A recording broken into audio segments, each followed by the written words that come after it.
I'm inspired by people. I'm inspired by stories. People sharing their life experiences, the lessons they've learned, how they've grown from those experiences, and the wisdom that's sprouted from those often difficult and challenging times. Are you inspired by people and by stories? I would think so, or you wouldn't be here today. Would you say you are open to listening to anyone's story? Yeah? Yeah. Well, let's put it to the test.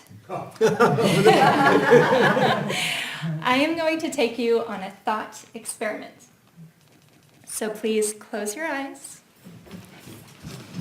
Thank you, no peeking.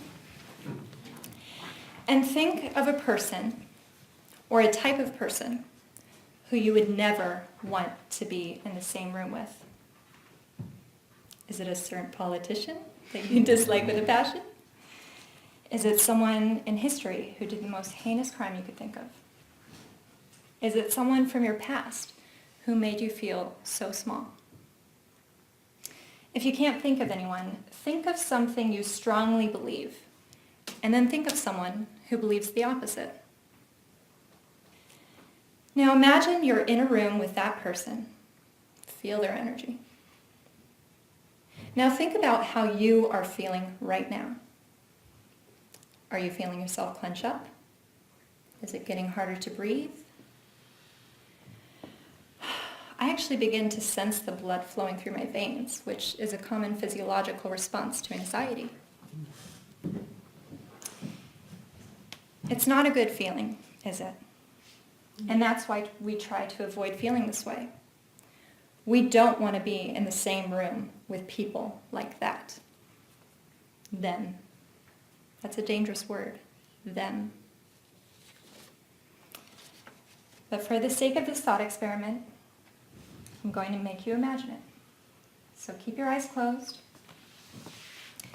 And imagine you're in a room with this person, and they're telling you their life story. What made them who they are, the best time and the worst time in their life. Maybe you didn't even ask them, they're just telling you. What a narcissist, right? Now look at yourself. What are you doing? Are you really listening?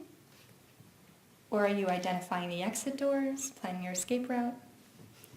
Are you storing arguments in your head for when you finally get the opportunity to respond? Yes. You're waiting for your chance to tell them off, tell them how horrible they are and how they're so wrong. If that's how you're feeling, would you say you are learning new information or you are resisting new information? You can open your eyes now. If you're resisting new information, why? What do you fear learning? If you're in that position of hearing your enemy tell their story and you're resisting everything, it will be an extremely uncomfortable experience. But if you're in that position and you let go of your defenses, you accept where you are, you decide to listen, to understand, it will no longer be suffocating. It'll almost certainly be enlightening what you learn. Why are you resisting that being your experience? Your greatest fear can't be confirming that they're an awful person, because you already know that. That's already part of who you are.